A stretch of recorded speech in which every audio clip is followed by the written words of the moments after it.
Hey, good morning everyone. Welcome to the channel. Welcome to today's live stream. It is Sunday over here. It is 11 a.m. in the morning for me. Just kind of woke up and started preparing a lot of this content that I want to talk about for today's live stream. A little bit of Q&A. The most important thing I do want to kind of get across is what the questions that are being brought up in the live stream here, which is going to come from the Facebook group. So let me just post this little bit of live stream information inside of the Facebook group, which you guys can see is back here. The thumbnail unfortunately does take a little bit of time to update, but all of these questions are being pulled in from this post right here. Let me see if I can scroll to it. And basically I have somewhere back here, it says, let me get rid of the similar just for 1 second here.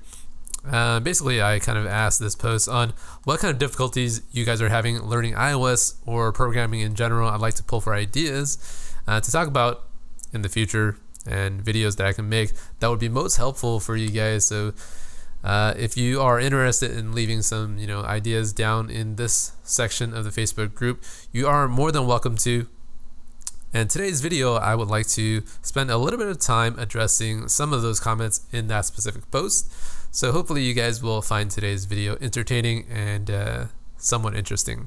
So I'm going to check if the audio is okay, because it seems like every time I do one of these live streams, the audio doesn't sound perfect. There's either something missing on the left ear, right ear, audio channel is not working, or if it's not loud enough, please let me know before we get into too much of the stream here.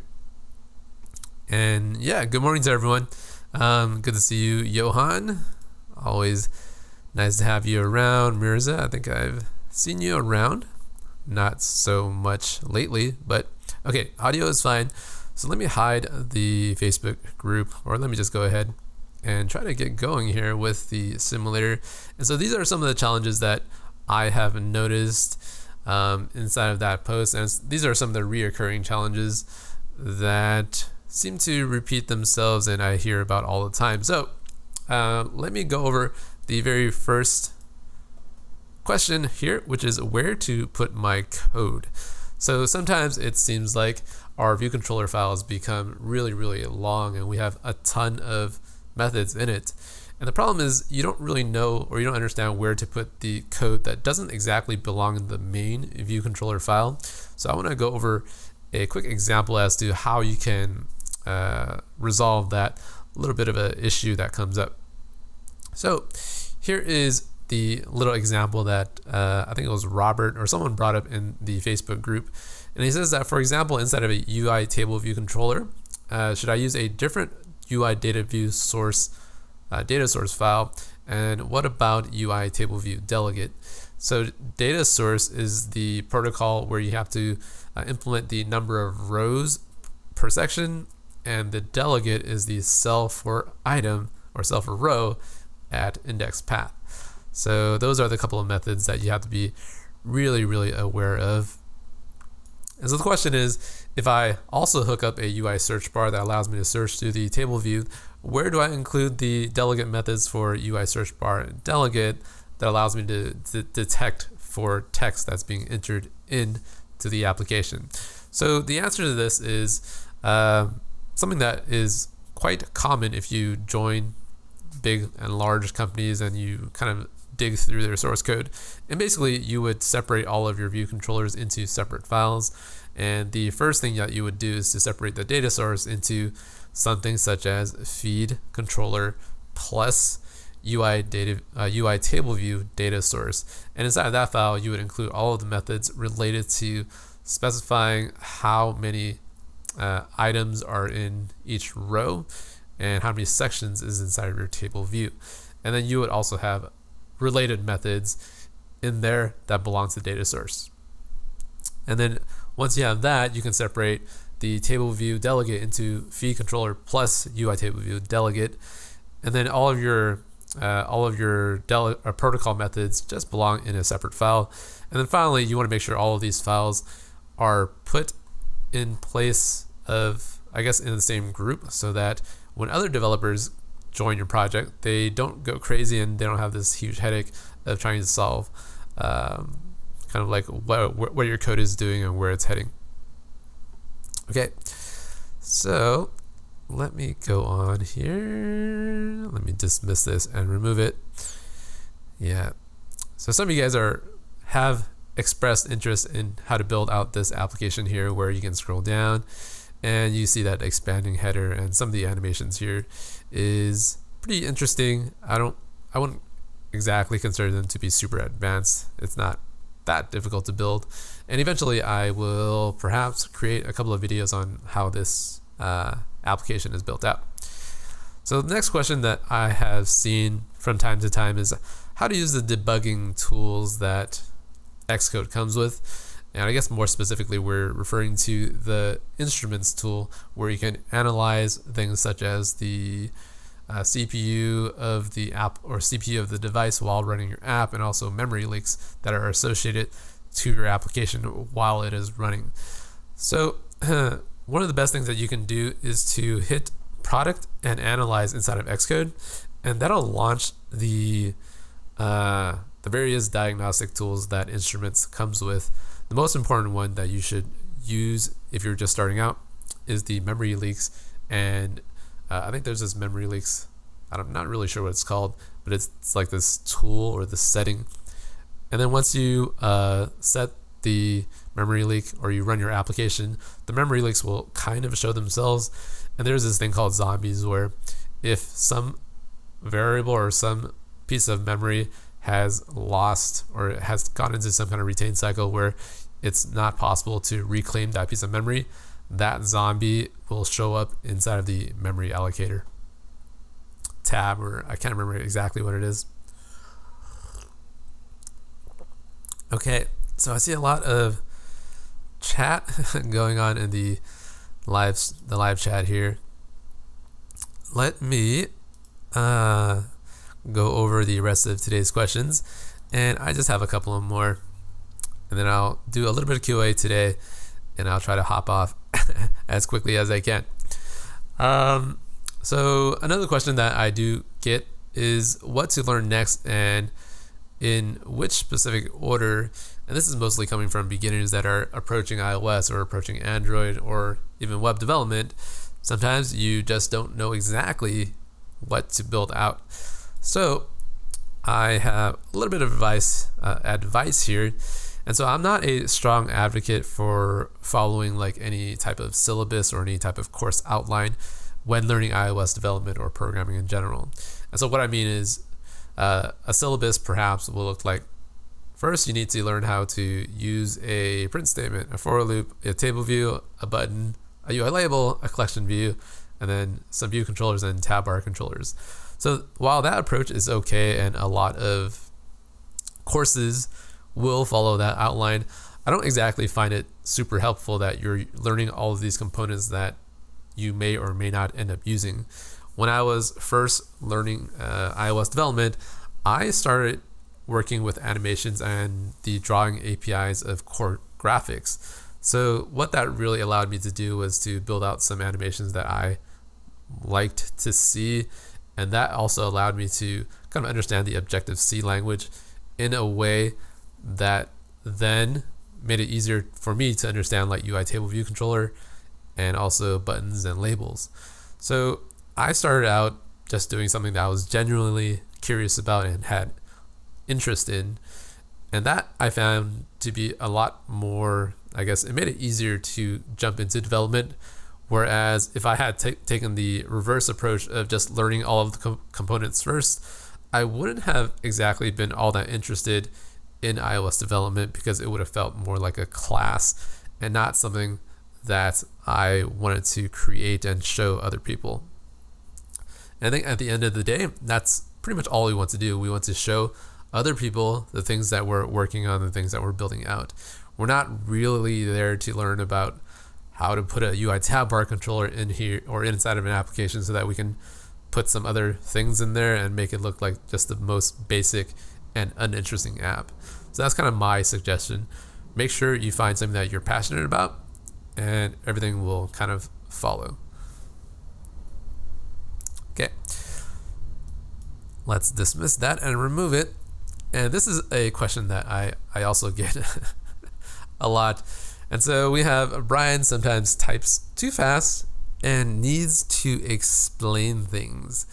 So this is a topic that I have a very strong opinion on, and I know a lot of the viewers probably don't exactly appreciate the opinion. But this is something that I feel like you have to hear from someone that kind of knows what they're doing already. So do I type too fast? Do I need to explain things? Yeah, probably. But here's the thing. It's very difficult to explain everything that I'm going through because of multiple reasons. And the main reason is probably due to time constraints of just these videos on YouTube.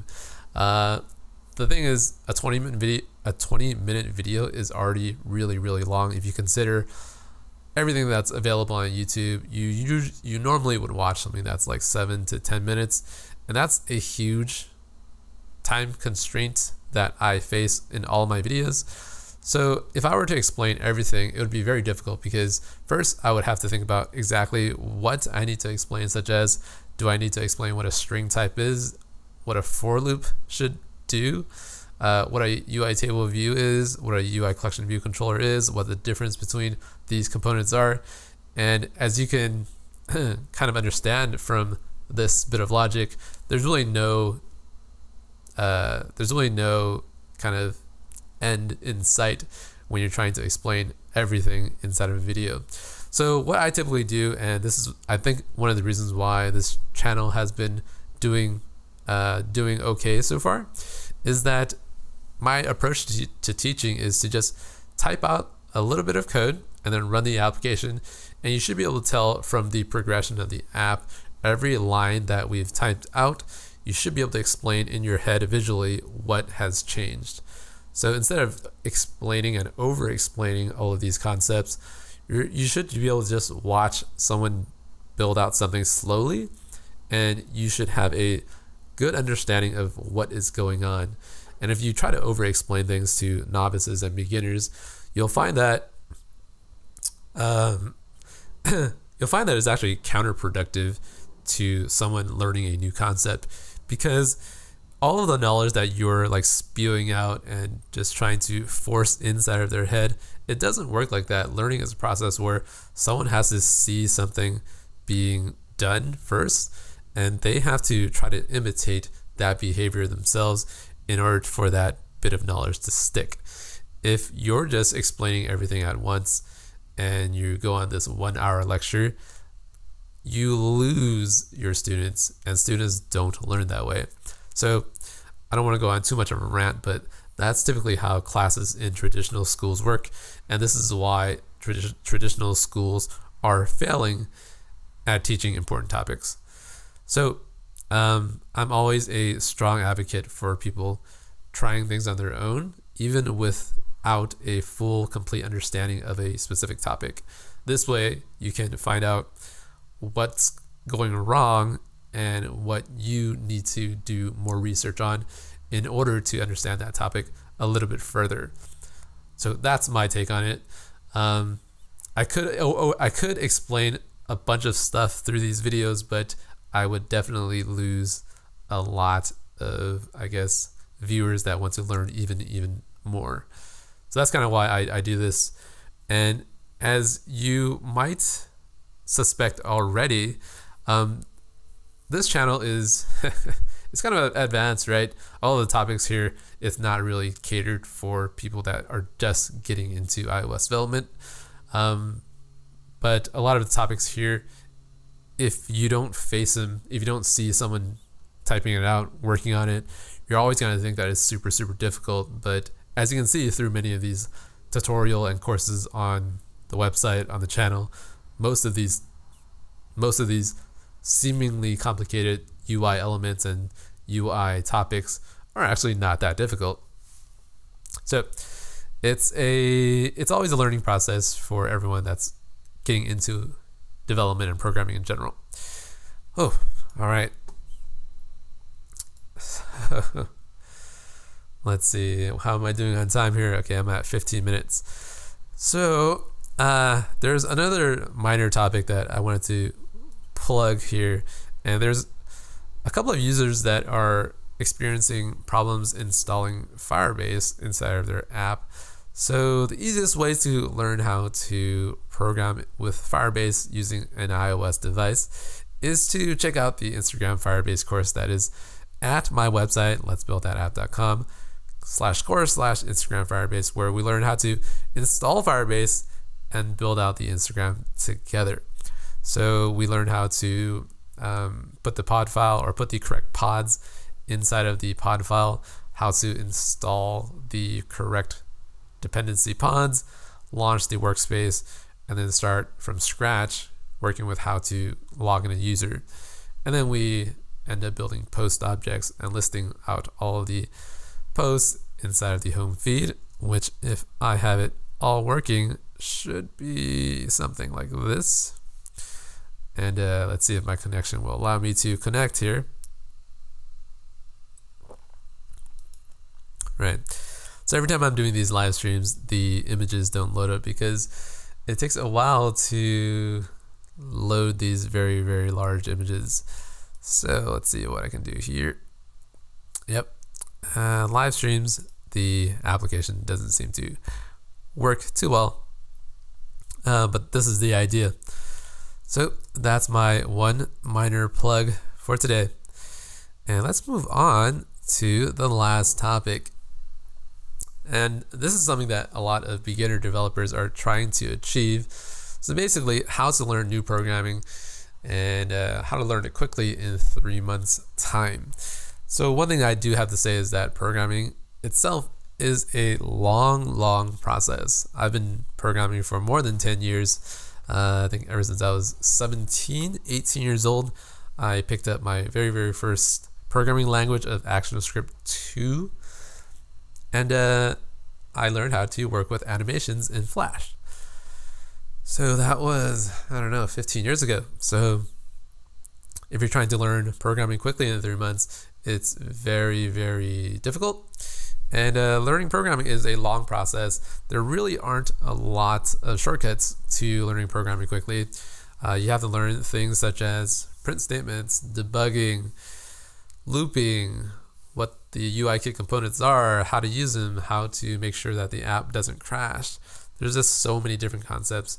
If you want to learn everything quickly in 3 months, I would say that the only thing that you can do is to maximize the time that you have for learning things. And the way you maximize your time is to not waste it on learning things that you're not ready for, that are too challenging and too advanced. So the best thing to do is to determine what the easiest and basic concepts are for you to get going. And try not to tackle things that are too challenging in the beginning, because what you're going to find is that you're going to get frustrated. You're going to get really down on yourself, especially for kind of not understanding, why you're not getting it, why it's not working for you. And then you're going to start giving up, and you're going to find it not as fun as you had initially hoped for.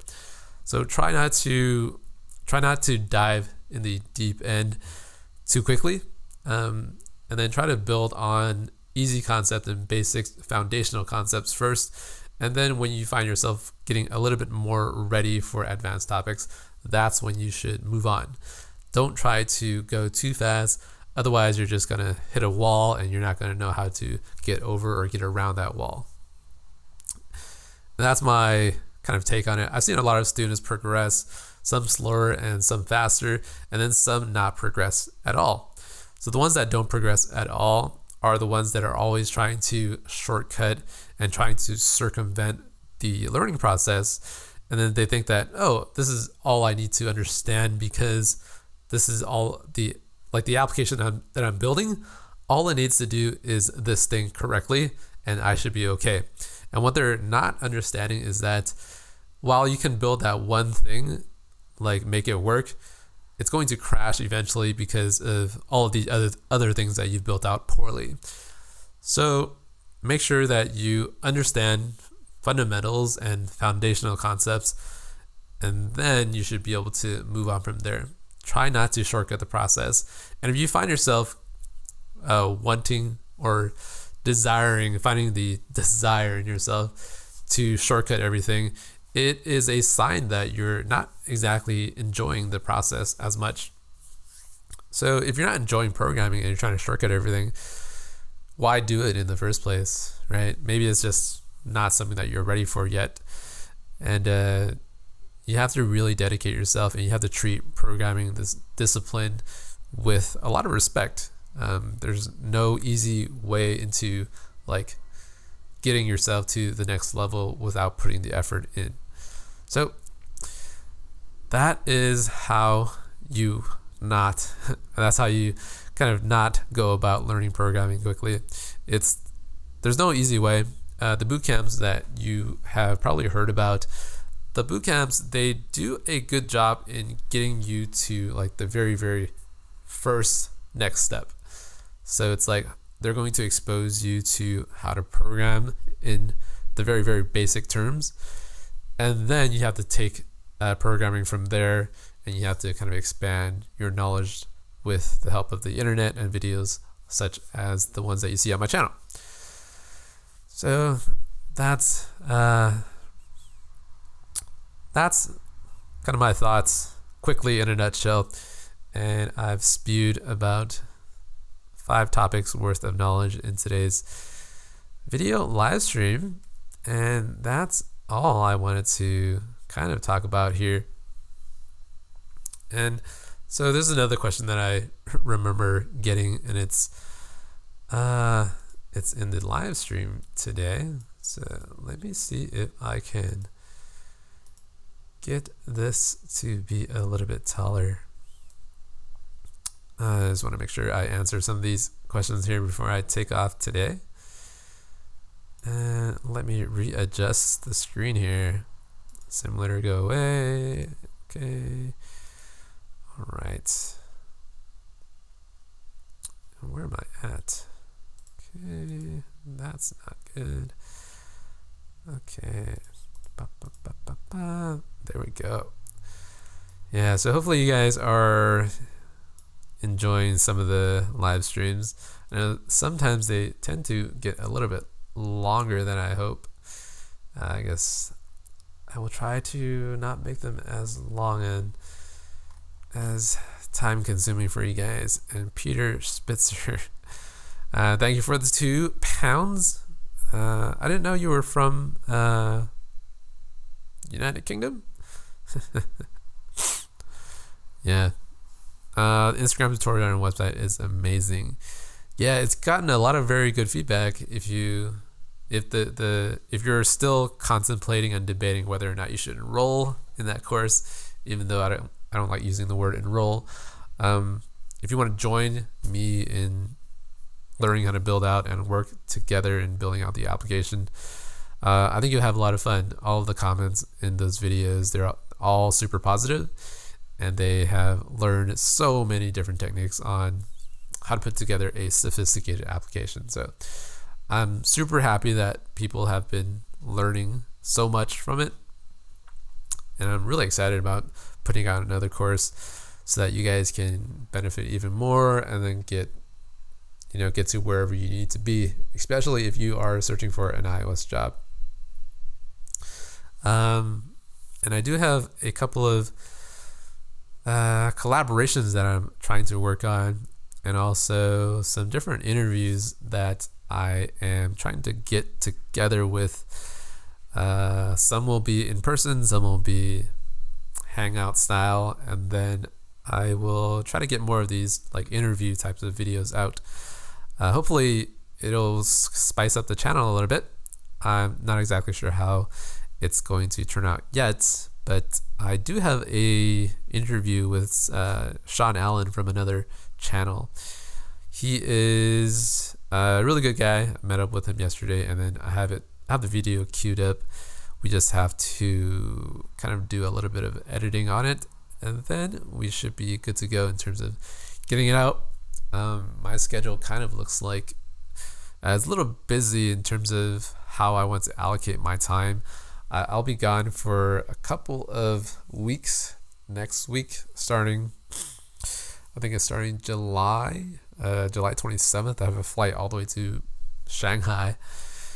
And so I'll be in Shanghai for a couple of weeks, and then I'll be back, and then I'll put out another course for you guys.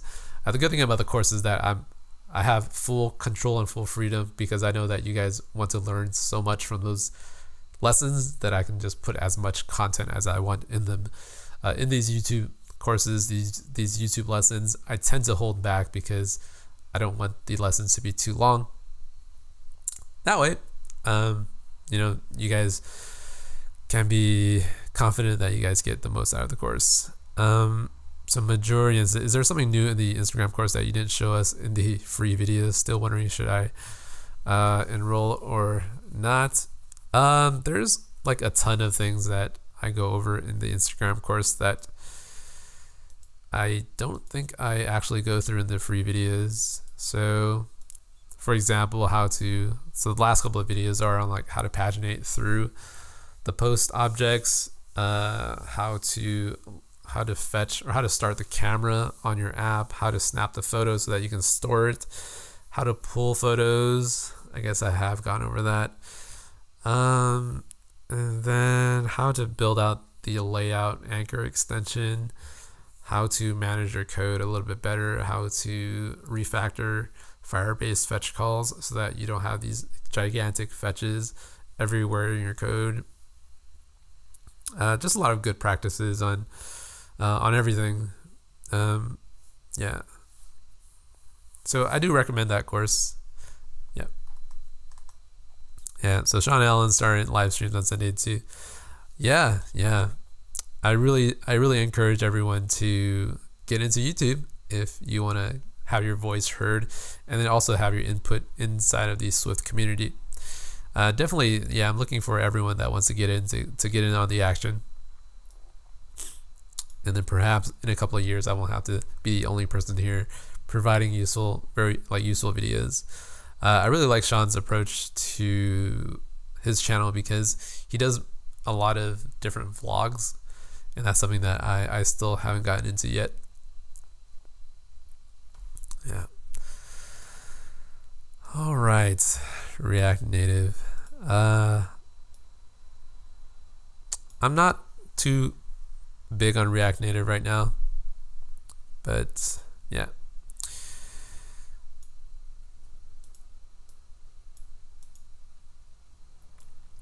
If you do research on Google and Reddit, there are people who complain of a 1,700% increase. On what exactly? All right. So it looks like we are at 28 minutes, and I'm going to try to get off roughly 10 minutes. This way I don't kill myself by talking for too long. Please make a course on making a Mac OS app, I believe. Mac OS is interesting.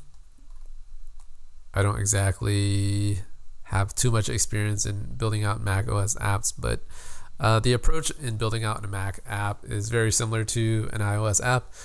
You have UI collection views, you have layout anchors, and I think you also have this storyboard thing. Maybe. I'm not exactly sure, but I tend to avoid that anyways. So it's very similar to iOS app development. Yeah. Okay. So here's a question about making your application partly in the storyboard and the other in code, I believe. So if you want to mix code and programmatic, or if you want to mix storyboards and code, all you have to do is call this thing like UI storyboard.instantiate view controller, and you can get your view controller out of the storyboard, and then you can use it directly inside of your code. And I guess the other way around is super basic and super simple, because code is what you're working with anyways. That's the other idea that I might want to talk about right now. Basically, what you're working with all the time is code anyways, this is why I don't recommend using the storyboard, because eventually the storyboard just becomes, there's too much baggage in having it inside of your app. Everything seems easy at first, but then you're basically accumulating debt with the storyboard, and then when you have to like free yourself from it is when you start to understand how your application really should work. Okay, so enough talk about the storyboard. Oh, Firebase Cost. Really, they've increased it. Let me see, what is the Firebase Cost right now? That's horrible if they increased it by 1700%. That will make it very difficult for the folks to actually use it. It seems like it is $25 a month for the Flame plan. $25 seems to doesn't seem to be too bad.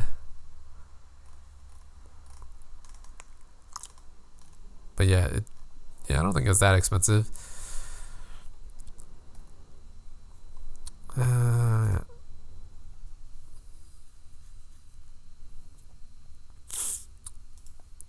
Audio streaming app. Well, you just kind of basically have to use AV Player, and you can just play sound from any type of URL. Don't think it's too hard. I have a 5K user crowd. What type of service is the modest in terms of price and timing to implement an app? I did a research on Reddit and Google, found people complaining about 1700%.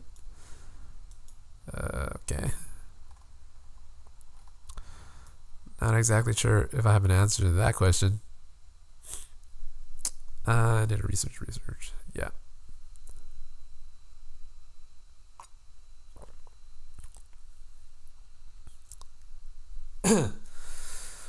I'm new to all this, so it seems like a new language, and I have to learn. Should I treat coding like writing in a new language, and where should I start and why? Yeah, coding is coding is very similar to picking up a new language, and because we have to do this as an adult, like I picked up a second language as an adult when I was 18, 19 years old, so I really understand how difficult it is to understand something that's so foreign. And it's kind of hard, but it's kind of fun at the same time. I think that one of the struggles we have when we're trying to pick up new skills is that if we don't find it fun, if we don't find some way to make it entertaining while we're doing it, it's hard to spend like 8 hours a day on it and trying to perfect it.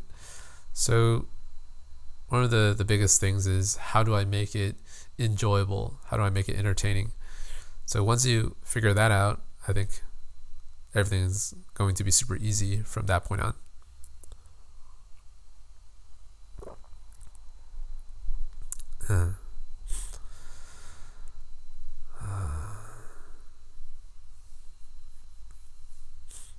Okay, so let's see how many people are left in the live stream. About 75 of you guys. Okay, I'm going to be on for another 5 minutes, and I'll try to answer a couple of more questions, and then I'm going to head out because I think my brain is fried for the moment. How many questions do we have? How can I contact you? Yeah, you and John Reed should get together and work on getting a project out. I've been programming for the last 5 years or so, senior at university. Yeah.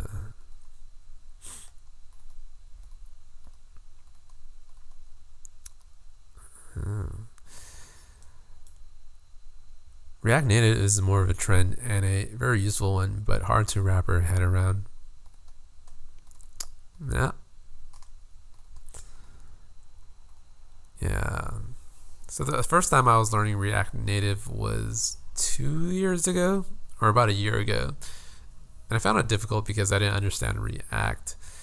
And now that I know how to build web apps using React.js, React Native should be a lot easier for me to understand at least. So I don't think I was ready at that time a year ago when I was trying to learn what React Native was, what the advantages were. So doing it now for me at least would be much easier, and I would grasp the concepts more.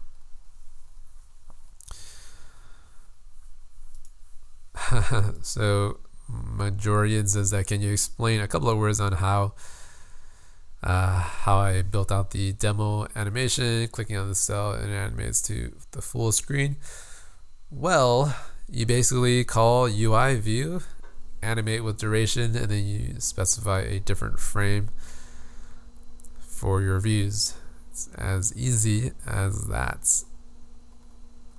Ajit Sakar says that, just wanted to say that your videos have helped me a lot considering taking the Instagram course. Keep up the good work. Yeah, I highly recommend taking that course.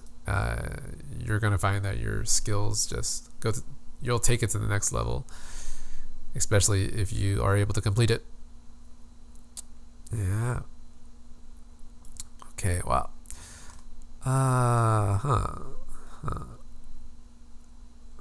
So this is another question that I get sometimes.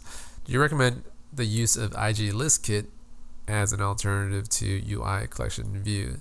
So if you don't understand what IG List Kit is, you'll probably have this question. So I strongly encourage people to do a little bit of research on exactly what this is IG List Kit. I think I was thinking about Async Display Kit. So IG List Kit, from what I understand, it's basically what I have myself as my LBTA components data source controller. And a lot of people have come to this realization that every time we're building out these lists using table views or collection views, we're always doing the same thing. So the folks at Instagram, myself, and a couple of other developers that I know, we build out a much easier way to plug in these data source or these model objects that will render out a list like in a couple of lines of code. So IG List Kit, they have a model object that can conform to a protocol, and then you just use that, you plug it into the collection view, and then it just renders out. It's exactly the same methodology and philosophy that the LBTA components controller follows.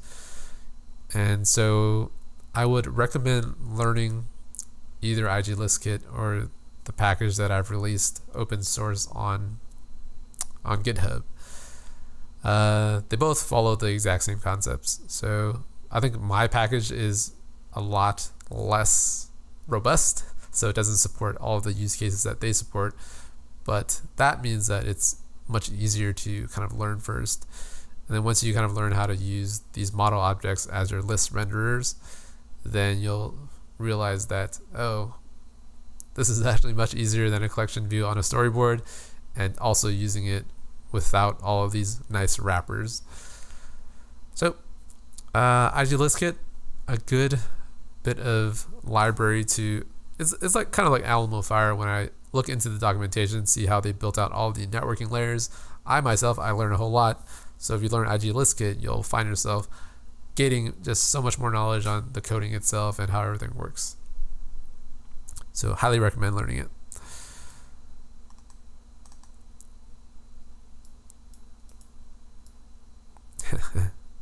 Animal. Your courses channel is really awesome. This is my first live chat and it's amazing. My only regret is you don't reply to my email. I think I replied to a couple of your last emails. I can't remember exactly what the last question was, and I think I let it slip from my queue of questions. As you can imagine, I do get a lot of different people asking me different things, so sometimes I do get lost. So I'll try to get back to that email that you sent me as soon as possible.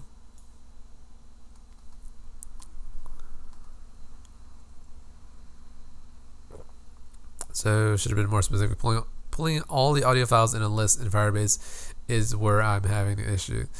Well, you can either take the Instagram Firebase course and you'll learn how to pull objects from Firebase into a list so that you can use it in your app.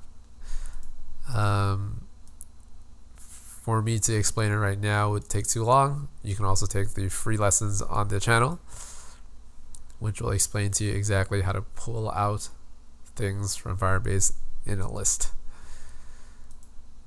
Yeah, it's a little bit frustrating when all of the content is already on the channel and you're not utilizing it. So make sure to check out the course so that you can understand Firebase.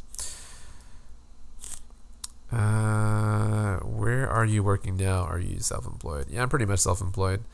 At this point, growing out this channel, growing out the website, is far more worthwhile in terms of ROI, return on investment. It's a lot more interesting to me, and it's going to be a lot more beneficial to the world if I can do all of this correctly. I got really tired of working for other people, and it's just not as rewarding, and it's not exactly something that I want to accomplish. Like, I don't want to work for an employer for 20 years. It doesn't make sense to me. The math in terms of financially does not make any sense, and financial security also is something that you do not get from working at a company for 10-20 years. So for all the people out there that are working for some large corporation for 10-20 years, I would recommend finding some other ways to supplement yourself with a passive income. Otherwise, it gets really difficult when you run into different situations. Perhaps you'll lose the job, you get downsized, sometimes you'll get fired, you'll get let go, and if you don't have a backup plan, then you're kind of screwed. So yeah.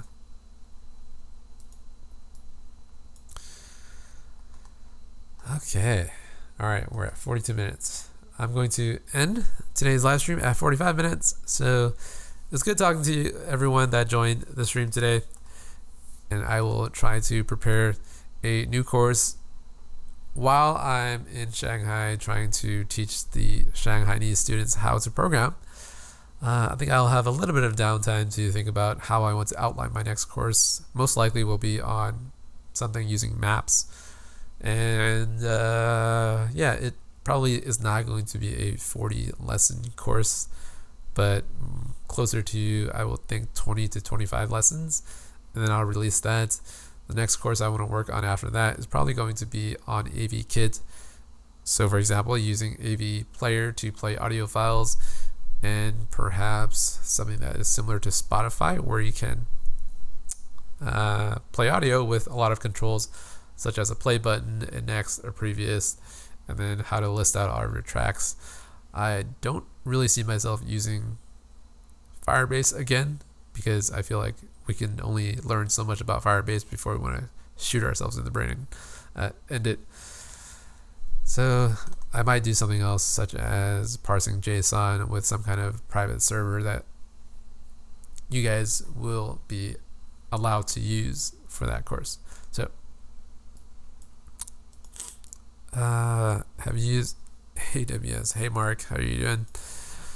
Have you used AWS? Where did I go? I just lose all my chat. Okay, so Simon Zhang, have you used AWS to replace Firebase? Yeah, so the website at letsbuildthatApp.com, we use Heroku to power up that server that website is being ran off of. And Heroku, as some of you guys know, or some of you guys probably don't know, but Heroku is a website that allows you to but allows me to run my Golang server on a box, and then Heroku runs that box on some kind of instance that is ran on AWS. So I guess long story short, the website is ran using AWS right now. Yeah. So Mark, yeah, thank you for today's donation of $10. I missed your previous live streams. Keep up the good work. Thank you very much, Mark. I will keep it up as long as I can. And things are looking good for me, at least. So seeing the channel grow to 65,000 relatively soon. Every day we get more and more subscribers. We'll get more users that are wanting to learn iOS in a fun and entertaining way. Most important thing about the channel for me is to make sure that you guys are entertained and that you guys are getting something out of it. I would hate for this channel to turn into something else. Lately I've been watching these videos on I guess there's this very famous YouTuber called Jake Paul or Logan Paul, and I just feel like, oh man, whenever I watch any type of news regarding these guys, I just lose a little bit of, a part of me dies inside when I watch these videos that bring no benefit to society. And I just wish they could help people instead of exploiting the fact that they have so much, that they have so many followers, right? And they're really exposing the shock value of their content to make money, and it really doesn't benefit anyone. I think they are entertaining to a certain point, and then after that, I just really hope that they can do something better. I don't want to, I guess I'll get on my high horse here. I think they have a lot of potential to make the world a better place. And if they really focused their energy on changing the world, I really believe that they can. So there's so much potential there, and they're really talented. They just need to make that effort or put all of that work into something else other than what I feel like is exploitation of the YouTube platform. So yeah. Yeah, so all of the Logan Paul and Jake Paul fans, I'm sorry if I have a differing opinion of that channel. Yeah.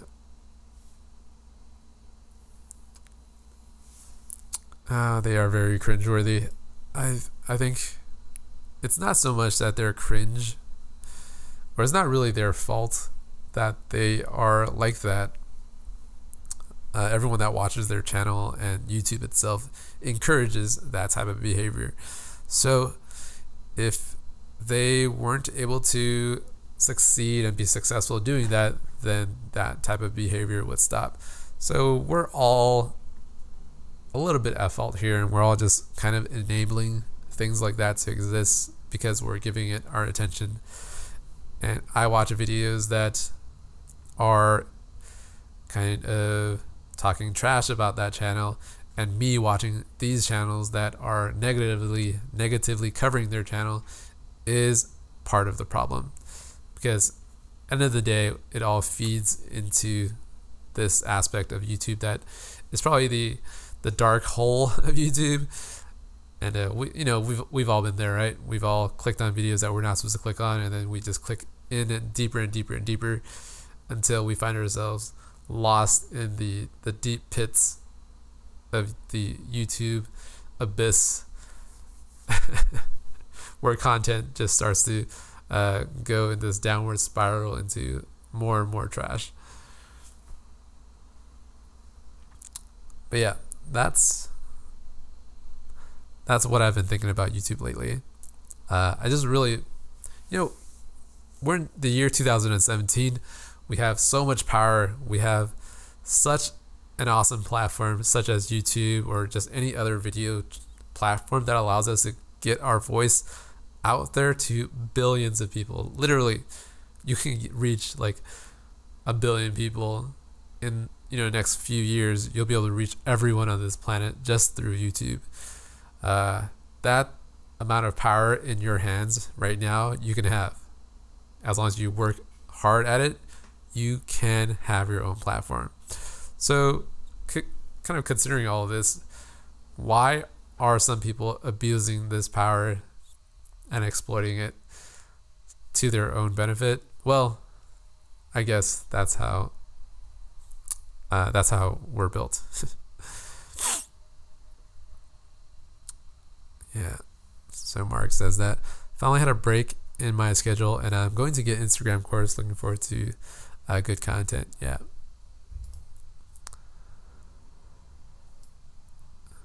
Yeah. So Mark, if you've enjoyed all of the lessons on the channel so far, you're gonna find the Instagram course to be also very good. I think it's much better than what I have on this channel, so I think you'll be decently rewarded for purchasing the course. But yeah, really looking forward to making more courses. Kind of excited about it, just based on all of the people that have learned so much. Yes, I do watch H3 from time to time. Yeah, so the website has gotten a lot of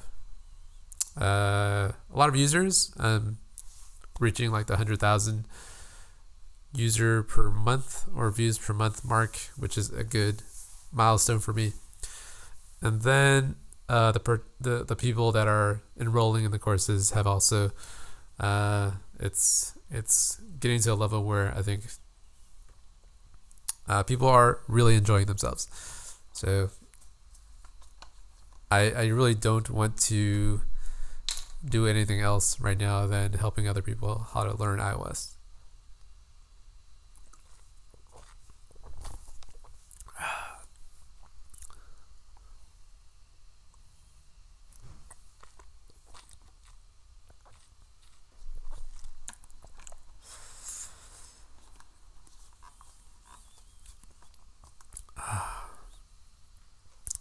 Okay, we're 50 minutes. All right. I've learned Swift programming because of your content. Yeah. Yeah, I'm always trying to inspire people to learn different concepts. I think inspiration is one of the most important parts of being a good instructor, right? You always want to learn from someone that you know can build really, really impressive things, and someone that can kind of have the skill to demonstrate how it works, how to explain it in a way that you can understand, make it fun at the same time. So once you find someone that is that type of instructor for you, really try to hold on to this person as a mentor and an instructor, and try to get as much out of this person as possible. And you know, admittedly, I'm probably not the best instructor for everyone out there. So once you find someone that works for you, make sure to treat that person with respect and learn as much as you can, because it's not every day that you run into someone that you can have as a mentor that is also willing to mentor you in doing things. So that's one of the things that I've found to be more, I guess, important, and something that definitely has served me well in my 10 plus years of programming. Just finding people that can also do the work and show you how it's done, and not be like a total D-bag about knowing things before you know how to do it. Yeah.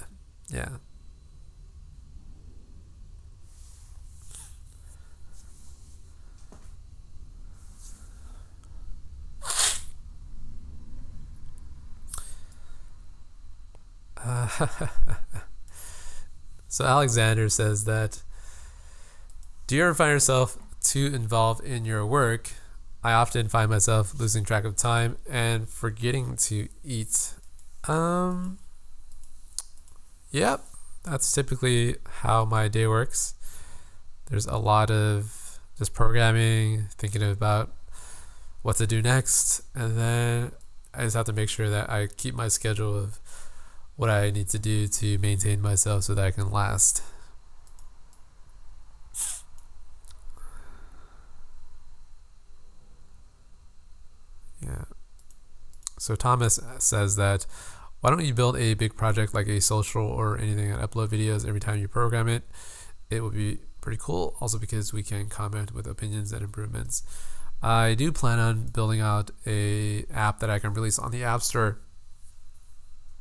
And then I want to have that platform for every one of you guys out there so that you can use, and also make it a little bit more engaging in terms of me giving you guys feedback and you guys being able to interact with me. So it's in the works, but yeah. So Zach Fuller says that Instagram course is great. Thanks for the high quality content. Yeah. So Zach has purchased that Instagram course and he's found it helpful. I've seen a lot of your comments on some of the videos, I believe. So Zach, it's really, really kind of exciting for me for you to learn so much from the Instagram course. Yeah, I just can't say enough how much I appreciate everyone enrolling and learning from it.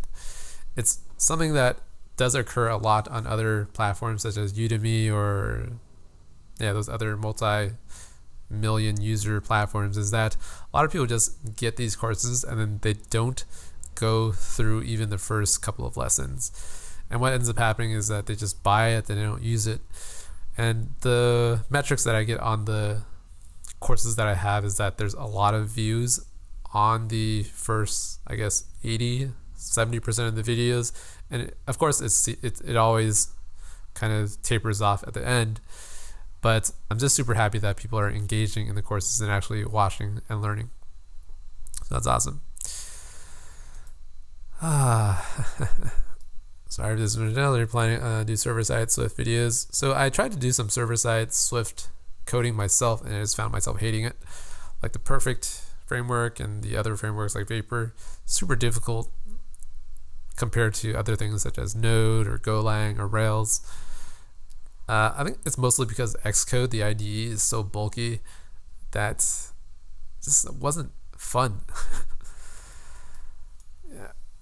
Junior web dev to native iOS role. Well, all it takes is a little bit of time in getting used to how iOS works and the limited amount of space that you have inside of the phone.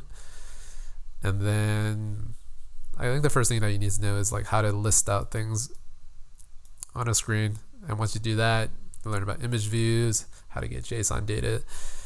And that's kind of how everything works in the world of development.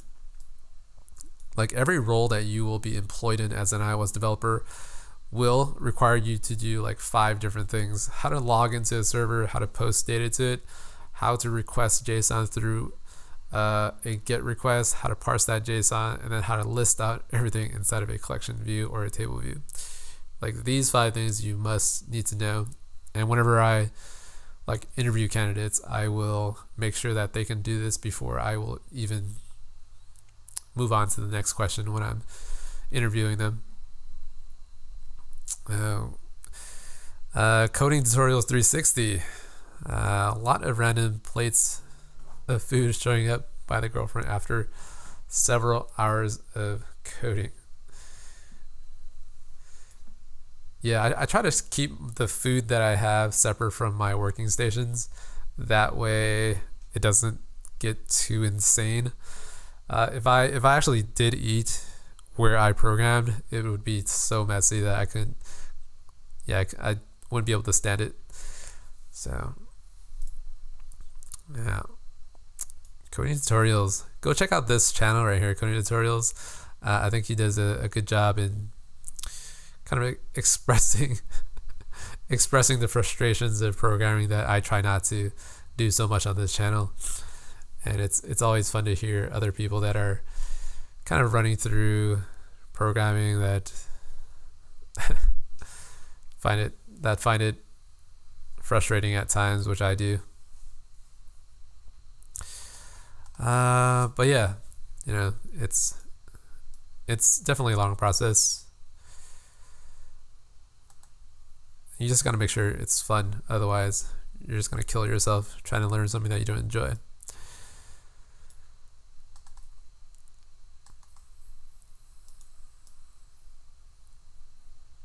Yeah, so the YouTube app as long as you're subscribed to my channel, the live streams will appear, and then you can still comment on them later after the fact that it's uploaded to YouTube. Yeah, there are other interesting ideas that I want to implement in the app that I will release later, probably in like a couple of months. The emphasis will be on like specialized lessons that you can only get through the app and the website.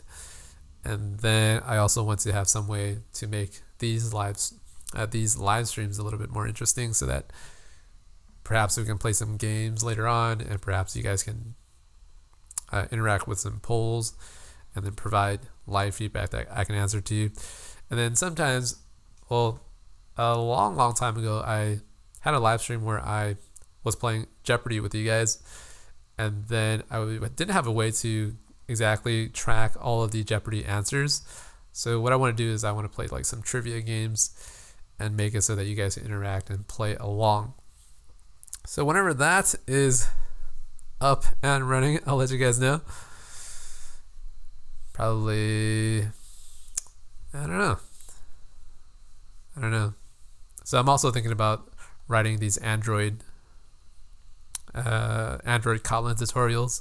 So I bought my Android device here, which looks like this, and then it's a Moto 5G Plus. I'm gonna start working on some Android stuff. Yeah, I'll just most likely build out the Facebook feed, which doesn't look like it's too time consuming yet. Probably knock it out in like a couple of hours. Then I'll prepare some of these videos for you guys on this channel, and then it'll be all good from there. I've kind of so I was considering on creating a new channel for Android content, but just thinking about all of the work that it takes to maintain another channel right now, it's probably something that I don't really want to do. So maybe further down the road, when I have, like, let's say another person that is here to help me out, then I'll think about how to make everything separate from each other, and someone else that can manage the content for me. But we're getting there. We are definitely getting there.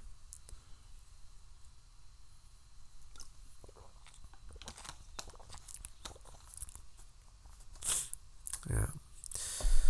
So the reason why I would not want to keep the Android content here is that the way that this channel works is all these courses or the theme of the channel is to build an app, right? So usually it takes like 15 to 20 episodes to just get one screen, or to get the implementation correct for like a couple of screens. So getting like 20 lessons in one channel and having people watch it is difficult if your channel is kind of spread across so many different topics. So like, I don't want to overwhelm the people that are here already that are interested in the Swift content, but at the same time, it's very difficult to manage like two separate channels. And considering how I have a lot of overlapping content, it's going to be much harder to make it a separate channel. So the people that are here for iOS, you're going to have to bear with us as we put out Android lessons on this channel. And then I will do my best to get the feedback on whether or not that's a good idea. And then I will change and decide on how to put out the lessons accordingly on this channel.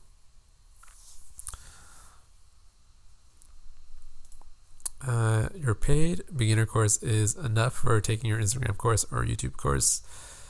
I think the beginner course is a perfect kind of course to get yourself familiar with all of the UI kit, or not all, but the most useful UI kit components, such as UI table view, collection view, how to put images and labels and buttons, I guess, on a screen. And so, the course is $20. It's teaching you the basics. And then once you get a really good idea as to how the basics work, what the components are, you can move on to either some of the courses that are here on the channel, or you can just directly move on to the Instagram Firebase course. Firebase is a topic itself that can be a little tricky, but basically it'll serve as some piece of database in the cloud that all your devices can access without being connected to like some kind of local data store. So that means that you don't have to save all of the data on your devices, and you can have devices accessing data from other devices. So basically a common repository of stuff that people can look at. And that's what Firebase is for. Very commonly used. That's why I have created that course. And it's, yeah, like once you take that Instagram course, I honestly feel that if you can rebuild everything without looking at any of the lessons, and if you don't have to go into, or if you don't have to refer back to the code base too often, if you just build it out yourself, I feel like you are probably ready for like a junior iOS position. And I've gotten a lot of emails from people that have gotten iOS jobs just based on the channel and based on their own research. They've done very well just learning what they need to know, and they've been able to impress employers with the skill set that they've been picking up from all of these lessons. So, you know, while I don't guarantee that you're going to get a job from this channel, you're going to put yourself in a much better position to impress an employer, have something that you can put in your resume, and then have just a much better chance, kind of put yourself ahead of the pack. And I think it's, yeah. So no guarantees, but yeah.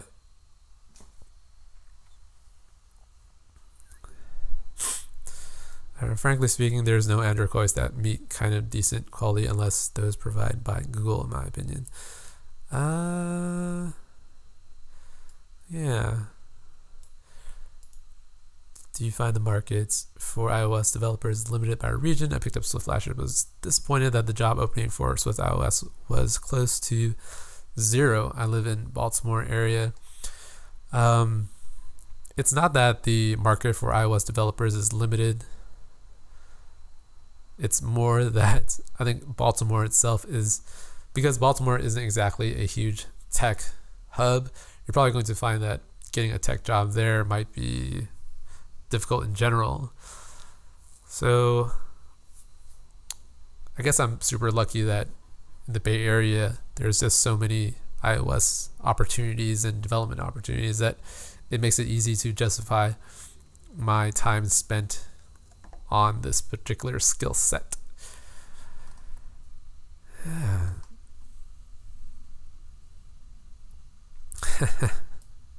This is good to hear. So I have iText as app. I made my own app out of the YouTube one, the Instagram, the Facebook Messenger app, and I'm working at the moment. So you made my life better, man. That's great. That's really great.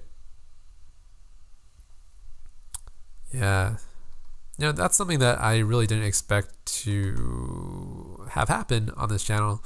I think making an impact on people's lives, like literally helping them land a job, helping them get through the interview process, and then, you know, kind of having them start their own career into iOS development, and then whether or not they want to stick to it, move on to like web, database, server. It's good to know that, you know, you guys are on your way, and it's also great that, you know, this channel might have served as that launching pad for you guys to kind of get from where you used to be to where you are now, and then where you guys are going to be 10 years from now. So hopefully you guys don't forget me when you guys become large, well-known, famous developers.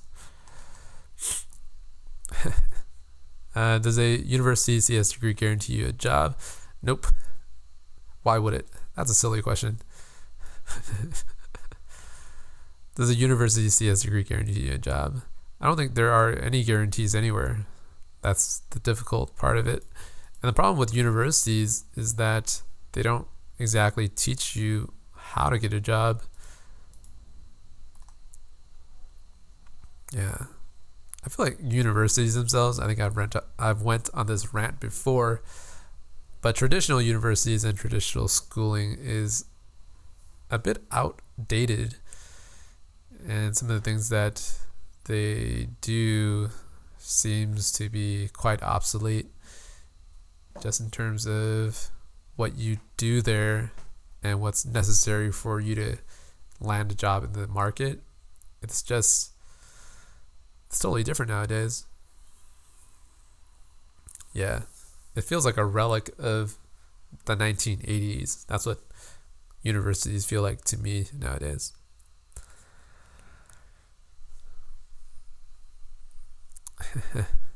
Android courses that provide interactively like Brian did. Yeah. Yeah, I think building out courses that are fun and interactive, it's not that it's the most difficult thing in the world, but it's something that requires a little bit of attention.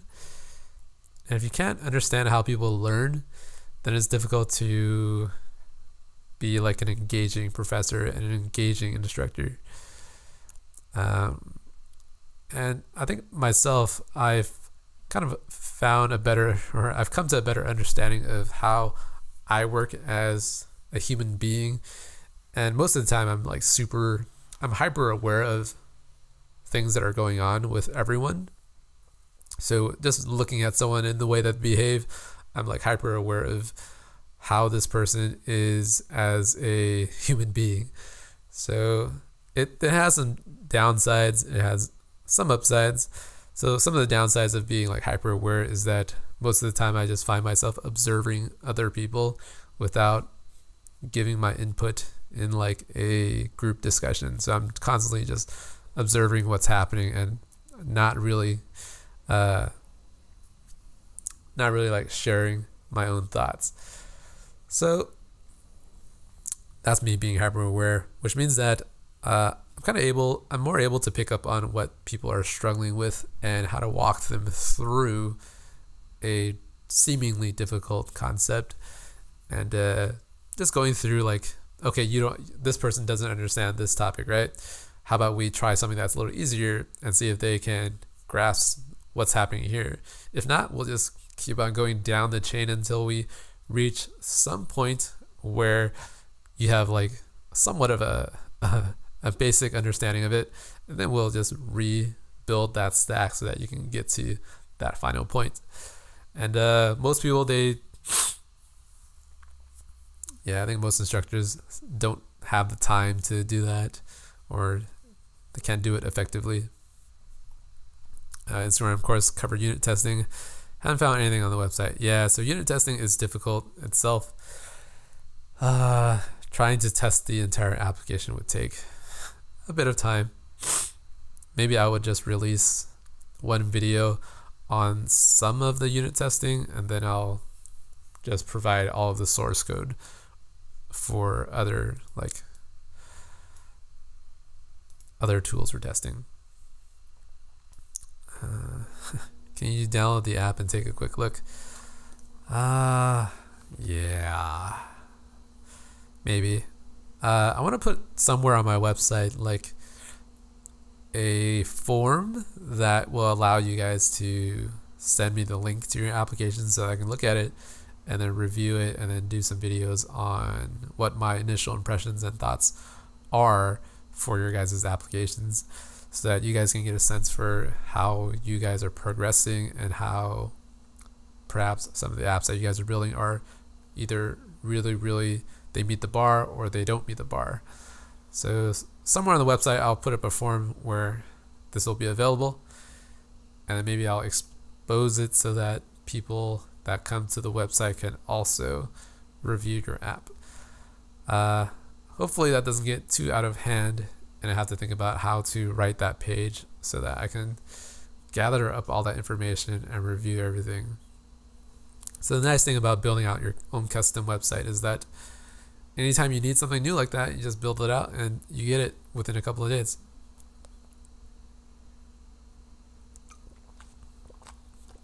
Yeah, LBTA code reviews.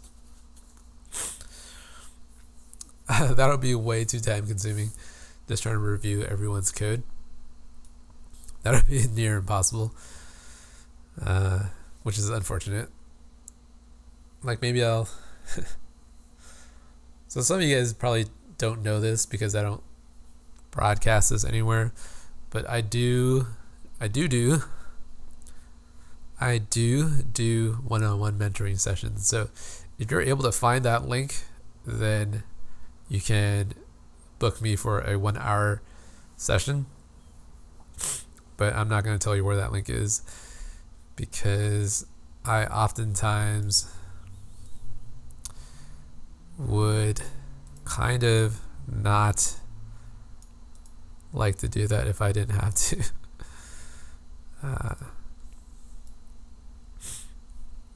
Yeah.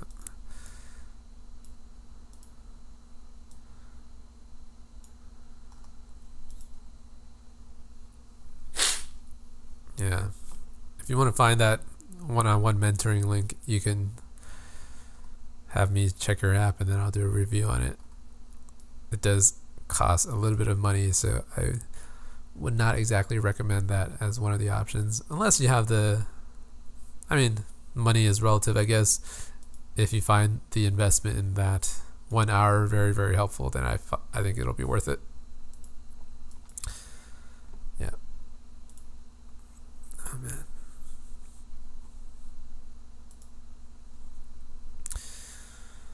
Okay, so another super long